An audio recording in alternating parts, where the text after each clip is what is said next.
Yo mga bossing, dito naman tayo ngayon sa Malbataan. Flea market nila ngayon dito mga boss. Dito tayo ulit revisa. Tira-tira gaming lang tayo lagi. Marami naglalatag dito. Tuwing Sabado naman yung flea market nila rito mga bossing Dito tayo ikot ngayon, sana makaano tayo. Makarevisa pa tayo para sulit yung punta natin. Medyo malayo-layo kasi ito dito, kaya minsan lang tayo magpunta rito. Siguro last punta natin dito mga 2 months na rin. Kaya ngayon try ulit natin. Huling punta natin dito, ang dami nating mga nakuha, mga vintage jacket, mga tira-tira lang. Sana makadali ulit tayo ngayon, mga pang resell natin online. Kaya may mga nasipat na tayong mga ukay. Tara mga bossing, meron tayo na dito. May nakita tayo, first loot natin. Solid nito, dikis na kalkal natin Wow. Meron na siyang stain na ganyan, pero yan try natin tanggalin yan. Dikis pa rin yung mga bossing pants. Kaya single patch lang siya, kulay khaki. Madumi lang talaga yan lang issue niya, pero makinis pa naman siya. First spot natin, first loot, dikis, 50 pesos. Napakamura na niyang, kakalkal pa tayo para madagdagan pa to.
Mga bossing, ito yung mga naloot natin dito. Ito yung pinaka-solid sa lahat. Nakakuha tayo vintage shirt. Then tag niya Hanes mga bossing. Huskies to 1992 mga bossing. Yun yun naman kung gaano nakatagal yung t-shirt na to. Then yung print niya syempre, na yan, common naman sa vintage yan. Magkakaroon ng mga parang mga sira-sira yung print, crack print. Pero ang ganda yan. Single stitching, 1992 to Single stitching siya mga bossing ngayon. Single stitch all over. Ayan, pati sa neck. Kaya ang kapal ng neckline niya. Tapos single stitch. Ito Volcom na long sleeve na may siya, sleeve print. May mga batong print sa sleeve. Ganda nito, ganda ng kulay. Kulay brown. Ayun daming bato sa sleeve. Lang to mga bossing, 80 pesos. Volcom, size large pa siya, ganda ng size. Solid, nakatatlo tayo rito. Ito yung unang nakuha natin, 50 dikis.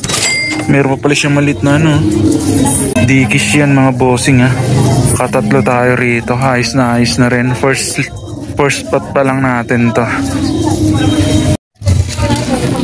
200. Ito. Salamat. Ayos, nakatatlo agad tayo. Ikot pa tayo. Tara. So, dito sa next spot natin. Ito yung nakalkal natin dito mga bossing 50 pesos lang. Karikani. Wow. Solid na solid. 50 pesos lang. Kaya legit siya yung hashtag nyo. 3XL lang, pero malit lang naman siya pang 2XL. Ganda ng brand na ito mga bossing Parang endorser nito dati si Tupac. Ganda lang niya kasi naka-embroidered. Wow. Naka-embroidered yung niya, yung logo. Carl Kani na stripe, 50 pesos lang. Meron pa tayo na ispatan doon yung banda Alice in Chains. Wow. 80 pesos lang din daw yun. Na walang pumapansin yan. Hard tag siya. 80 pesos. Kunin din natin yan. Diba bossing, ito yung ano natin. Kunin natin dito. Ito Alice in Chain. Ano to? Banda to mga bossing. Alice in Chain. Eh, parang may mga lyrics pa silang ano sa kanta nila. Rainier Fog. Ganda nito. Medyo ano lang, crack print pero yan hard tag naman siya. Size XL. 80 pesos lang. Tapos ito Carl Cani na 50. Grabe, murang-mura. Nilason na daw nung ano to, yung nakaraan nung unang bukas. Mga nilason na. Yung mga iniwan nila, hindi nila kinuha kasi may dumi. Tsaka modern lang kasi kaya nila iniwan to. Ito sobrang laki, kaya siguro nila iniwan. Pero tayo, yan kunin natin to. Tsagayin natin to para sulit yung punta natin. Sulit yung punta natin dito, malayo kasi. Not bad na rin to. 50 pesos tsaka 80. Let's go! Yo, what up mga bossing? Quick flex ko lang sa inyo yung mga nahunt natin dun sa Samal Bataan Flea Market mga bossing. Yan, nakalima lang tayo ron kasi wala naman kasi masyadong naglalatag dun kaya bihira na lang din tayong pumunta. Siguro mga 4 na ano lang, yung mga nagtinda 4 na ukayan lang yung napunta natin dun. Tapos yung iba wala pang mga ano, wala pa tayong nakuha kaya konti lang nakuha natin. Thanks God pa rin kasi mga nabenta na rin agad natin mga bossing. Yan, kasi pag uwi natin, pinost ko kaagad sa aking FB account. Yan, dito tayo lagi nagpo-post ng ating mga nauukayhan mga bossing. Yan, pag may trip kayong bilhin, yan, check nyo na lang ako dito sa aking FB account. Dito tayo lagi nagpo-post. Ayan, ito yung mga nakuha natin. Itong Dickies. Ayan, nakuha natin to ng 50 pesos lang kasi ayan, may issue yung ano, ink stain. Ayan, pero binili pa rin sa atin to. Ayan, matatanggal naman natin to mga bossing. Ano, may diskarte tayo dyan kung paano matanggal yung tinta na yan. Ayan, binenta natin ng 300 pesos. Ayan, sold na to mga bossing ha. Etong Dickies pants, ayan, single ano lang siya kasi ano siya, old school na Dickies na to. Yung single na ganyan lang mga bossing. Yung mga ano ngayon, mga bagong release, ayan, merong pang patch dito pero yung single na yan, ayan, bira na lang makahanap ng ganyan. Tapos itong Carl Cani mga bossing, ayan. 80s brand din pala to 1989 yung brand na ano, na-establish yung brand na to.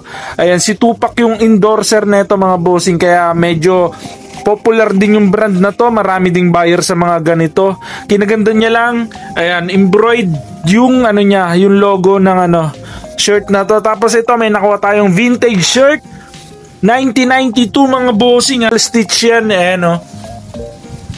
Yung sleeve niya, tsaka yung pang ano, yung hemp niya mga bossing, yung laylayan. Ayan o, nakita nyo naman single ano lang, single stitching, napaka-solid niyan. Ito yung double stitch yan. Check nyo na lang kung ano yung pinagkaiba mga bossing ng single tsaka double stitch. Ayan, yung vintage 1992 yan.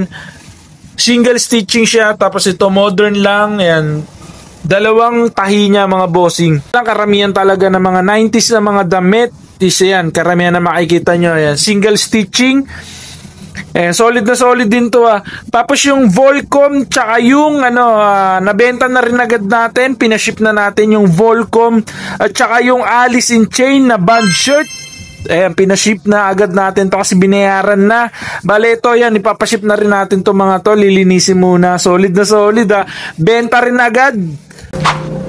Kaya mga bossing, kung trip nyo yung mga ganitong content, ukayhan, huwag nyo kalimutan mag-subscribe sa YouTube channel mga bossing Kaya maraming salamat. Ayan, like nyo na rin yung ating mga video. Ayan, mag-comment na rin kayo mga bossing para ma-shoutout kayo. Ayan, maraming salamat. Pagkita-kita ulit tayo next episode mga bossing. Let's go!